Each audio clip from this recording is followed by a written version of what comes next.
Hello friend, स्वागत है आपका रैपिड सक्सेस पॉइंट पे।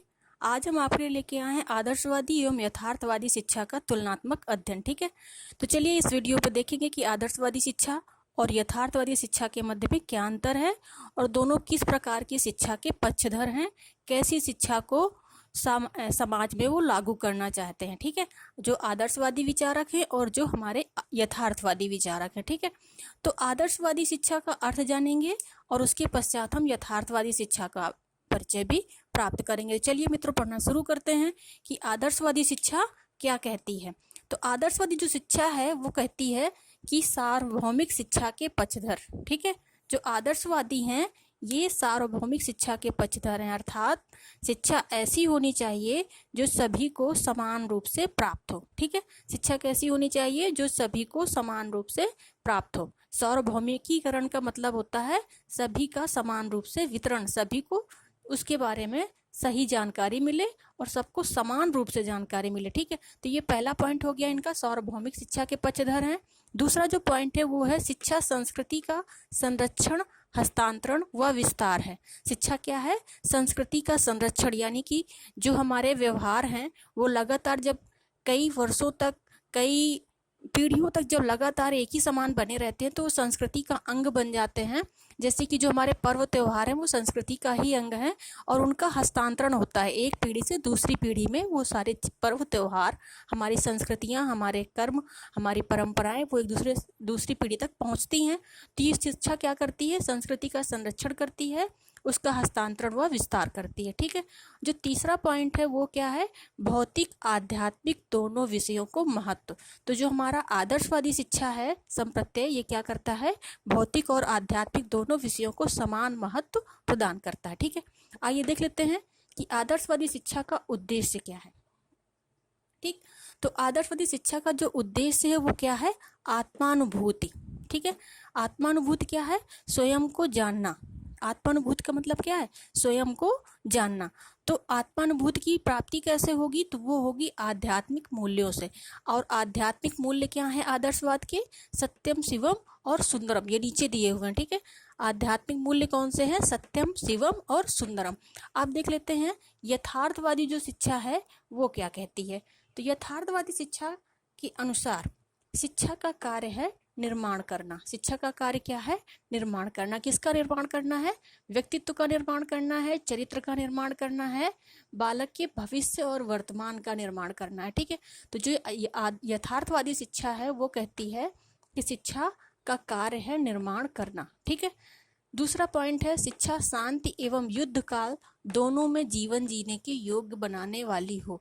यानी कि शिक्षा इस प्रकार की हो जो बालक को शांति काल में भी और युद्ध काल में भी, दोनों में उसे अपने जीवन को अच्छे ढंग से जीने के योग्य बना दे, ऐसी शिक्षा होनी चाहिए। ठीक है, जो तीसरा पॉइंट है वो क्या है? शिक्षा जन्मजात शक्तियों का विकास करे। शिक्षा का क्या करे? जो बालक जन्म से लेके कुछ शक्तियों को पैदा हुआ है उन शक्तियों का विकास करने में योगदान करने वाली शिक्षा होनी चाहिए। ठीक है, अब यहाँ पे यथार्थवाद के अनुसार शिक्षा का उद्देश्य क्या है? तो यथार्थवाद के अनुसार शिक्षा का जो उद्देश्य है वो है वैज्ञानिक दृष्टिकोण का विकास। हमने आदर्शवाद में क्या पढ़ा था? आत्मानुभूति, यानी स्वयं को जानने वाली शिक्षा होनी चाहिए। शिक्षा का उद्देश्य क्या होना चाहिए? आत्मानुभूति। जबकि जो यथार्थवाद है इसके अनुसार शिक्षा का उद्देश्य क्या है? वैज्ञानिक दृष्टिकोण का विकास। ठीक है, आइए देख लेते हैं कि यथार्थवाद का जो पाठ्यक्रम है वो क्या है। ठीक है, यथार्थवाद के अनुसार पाठ्यक्रम में क्या बताया गया है कि जो इसके आध्यात्मिक मूल्य हैं उसी के अनुसार पाठ्यक्रम का निर्धारण यहाँ पे किया गया है। तो आदर्शवाद के आध्यात्मिक मूल्य कौन से हैं? सत्यम, शिवम और सुंदरम। तो सत्यम के अनुसार बौद्धिक गतिविधियों को यहाँ पे प्रमुखता दी गई है, महत्व दिया गया है। और शिवम के अनुसार नैतिकता को यहाँ पे महत्व दिया गया है। जबकि जो तीसरा बिंदु है सुंदरम, सुंदरम का तात्पर्य यहाँ पे कलात्मक शिक्षण विधियों का या कलात्मक विषयों से लगाया गया है। तो बौद्धिक विषयों के अंतर्गत कौन से आ जाएंगे? हमारे गणित, विज्ञान और हमारे साहित्यिक विषय आ जाएंगे, ऐतिहासिक विषय आ जाएंगे। सारे विषय यहाँ पे हमारे बौद्धिक चीज़ों जो भी हैं उसमें आ जाएंगे वहाँ। ठीक है, जो नैतिक विषय हैं तो नैतिक विषय में क्या आएगा कि मानव का जीवन किस प्रकार होना चाहिए, उसे किस प्रकार के आचरण करने चाहिए, यानी कि आचरण से संबंधित जो भी शिक्षाएं हैं वो यहाँ पे नैतिक यानी कि शिवम के अंतर्गत दिया गया है। सुंदरम, सुंदरम के अंतर्गत जो पाठ्यक्रम दिया गया है, जो पाठ्य विषयों के बारे में बताया गया है, वो कलात्मक विषयों के बारे में बताया गया है, यानी कि नृत्य, कला, साहित्य, संस्कृति और चित्रकारी जो हमारे कलात्मक विषय हैं उनको यहाँ पे सुंदरम के अंतर्गत रखा गया है। यानी कि नृत्य, चित्रकारी, संगीत, ये सारी चीज़ें हमारे कलात्मक विषय के अंतर्गत आ जाते हैं, सुंदरम के अंतर्गत आ जाते हैं। ठीक है, अब शिक्षण विधियां देख लेते हैं। या आदर्शवाद के अंतर्गत शिक्षण विधियां कौन सी हैं? तो जो प्रश्नोत्तर विधि है, प्रश्नोत्तर विधि किसके द्वारा दी गई है? सुकरात के द्वारा दी गई है। और जो निगमन विधि है ये अरस्तु के द्वारा दी गई है। जो द्वंद्वात्मक विधि है, द्वंद्वात्मक विधि ये हीगल के द्वारा दी गई है।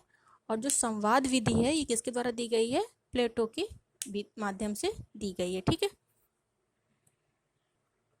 शिक्षक के बारे में क्या बताया गया है आदर्शवाद में, आइए देख लेते हैं। शिक्षक के संबंध में आदर्शवादी विचारधारा क्या कहती है?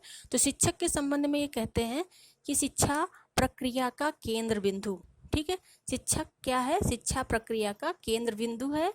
और वो कैसा होता है? पिता तुल्य होता है। जैसे पिता बालक के विकास के लिए सारे साधन जुटाता है, उसी प्रकार से जो एक शिक्षक होता है वो बालक के वर्तमान और भविष्य के सुधारने के लिए सारे क्रियाओं को करता है। ठीक है, तो ये शिक्षा प्रक्रिया का केंद्र बिंदु है। और शिक्षक के संबंध में फ्रॉवेल ने क्या विचार प्रस्तुत किया है? कि शिक्षक एक माली है। शिक्षक के संबंध में क्या कहा है? कि शिक्षक एक माली है और बालक एक पौधा है, जबकि जो विद्यालय है वो क्या है? उद्यान है, यानी कि बगीचा है। ठीक है, तो शिक्षक का यहाँ पे व्यवहार माली के समान बताया गया है। जिस प्रकार से माली एक पौधे को सींचता है, उसे विकसित होने के सारे अवसर देता है, जल, खाद, मिट्टी सारी चीज़ें की व्यवस्था करता है, वैसे ही जो शिक्षक होता है वो बालक के विकास के लिए सारे साधनों को जुटाता है। ठीक है, तो ये फ्रॉवेल ने यहाँ पे बताया है कि शिक्षक क्या है? माली है।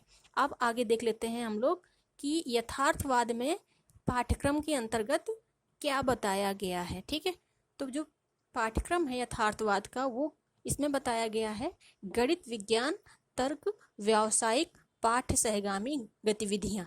पाठ्यक्रम में क्या सम्मिलित किया गया है? गणित है, विज्ञान है, तर्क है, भाषा को भी इस्तेमाल यहाँ पे करने के लिए बोला गया है। भाषा के स्थान भी है यहाँ पे लिखा नहीं है, लेकिन आप लोग भाषा को भी इसके अंतर्गत रखेंगे। ठीक है, भाषा भी इसी के अंतर्गत है पाठ्यक्रम में।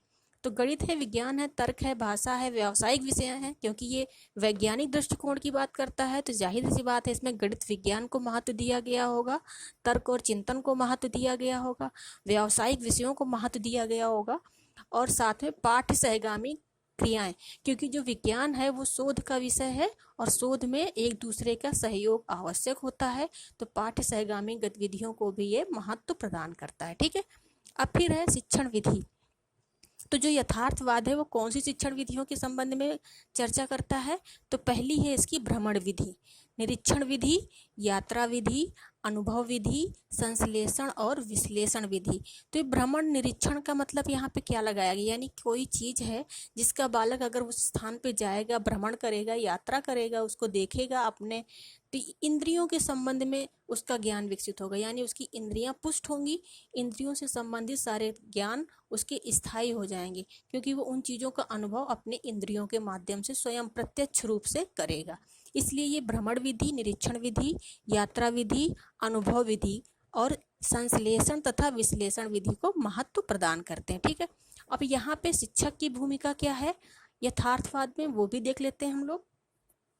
तो शिक्षक क्या है? पथ प्रदर्शक है। शिक्षक क्या है? मार्ग को दिखाने वाला है, यानी कि छात्र को वो बताने वाला है कि कौन सा मार्ग उसके लिए सही है, कौन सा गलत है। तो यहाँ पे शिक्षक पथ प्रदर्शक की भूमिका में है, मित्र की भूमिका में है, सलाहकार की भूमिका में है और प्रशिक्षित होना उसका आवश्यक है। यहाँ पे शिक्षक का प्रशिक्षित होना आवश्यक है, जबकि आदर्शवादी शिक्षा में शिक्षक के प्रशिक्षित होने की बात नहीं की गई थी। ठीक है,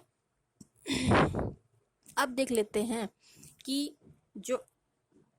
यहाँ पे जो आदर्शवाद है ये क्या कहता है छात्र के संबंध में। ठीक है, अभी हमने जाना कि शिक्षक के संबंध में कि आदर्शवाद और यथार्थवाद में क्या कहा गया है। अब यहाँ पे हम देखेंगे कि आदर्शवाद में शिक्षक के संबंध में क्या कहा गया है। तो आदर्शवाद की में छात्र के संबंध में क्या कहा गया है। तो छात्र के संबंध में कहा गया है कि जो छात्र है वो अपूर्ण होता है। ठीक है, छात्र में पूर्णता नहीं होती है, वो अपूर्ण होता है क्योंकि उसमें ज्ञान का अभाव होता है, किंतु गुरु के सानिध्य में पूर्णता की ओर उन्मुख होता है। यानी कि जब वो गुरु के समक्ष पहुंच जाता है, गुरु के सानिध्य में रहता है, उसके साथ रहता है, उसके पास रहता है, तो वो अपने अज्ञान को मिटाकर ज्ञान की प्राप्ति की ओर अग्रसर होता है, अपने अपूर्णता को मिटाकर पूर्णता की ओर बढ़ता है। ठीक है, तो ये कहा गया है कि छात्र यहाँ पे अपूर्ण है। यहाँ पे शिक्षा का जो केंद्र बिंदु था वो कौन है, शिक्षक है। प्रथम, जैसे कि शिक्षा के ध्रुवों के बारे में बात की जाती है, तो प्रथम ध्रुव यहाँ पे कौन है, शिक्षक है। द्वितीय ध्रुव कौन सा है, यहाँ पे छात्र है। ठीक है, अब देख लेते हैं आदर्शवाद में अनुशासन के संबंध में क्या कहा गया है।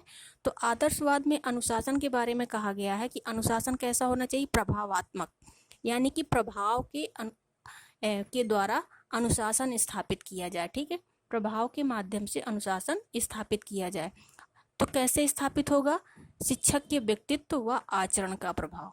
शिक्षक का व्यक्तित्व इतना आदर्शवादी होना चाहिए, इतना अच्छा होना चाहिए, उसका आचरण इतना प्रभावी होना चाहिए कि छात्र उसके आचरण का अनुकरण करें। ठीक है, अनुकरण के माध्यम से यहाँ पे अनुशासन की स्थापना के संबंध में कहा गया है। अब देख लेते हैं यहाँ पे यथार्थवाद में छात्र और अनुशासन के संबंध में क्या कहा गया है। तो जो यथार्थवाद है, ठीक है, यथार्थवाद में कहा गया है कि जो छात्र है वो क्या है, कोरी स्लेट है। ठीक है, कैसा है छात्र, कोरी स्लेट है। कोरी स्लेट का मतलब उसमें कुछ भी लिखा जा सकता है, कुछ भी अंकित किया जा सकता है। यानी छात्र जन्म से कैसा होता है, बिल्कुल साफ सुथरा, प्लेन, उसके अंदर कोई छल छद्म, कोई भी विचार या ज्ञान नहीं होता है, मतलब अज्ञान होता है, जो मतलब पूरी तरीके से एक कोरा पेपर होता है। आप जैसा चाहें, जैसी भी चीज़ें उसमें अंकित करना चाहें वो अंकित कर सकते हैं। उसके व्यक्तित्व और स्वभाव में वो सारे प्रभाव परिलक्षित होने लगेंगे।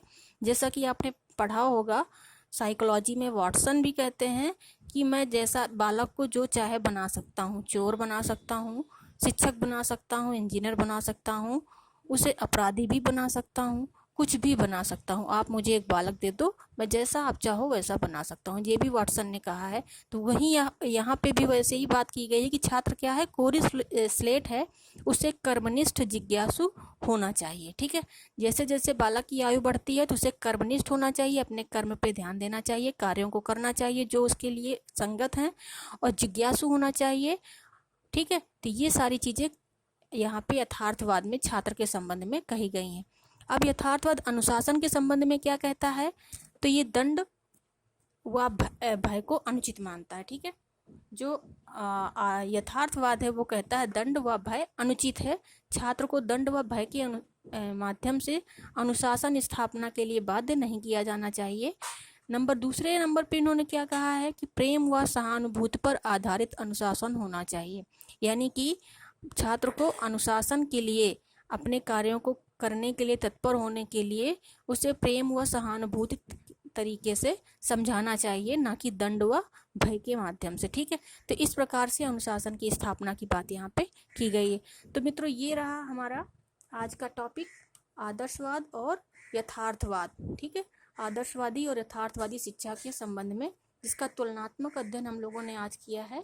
तो ये वीडियो कैसा लगा आप लोग कमेंट बॉक्स में बताइएगा।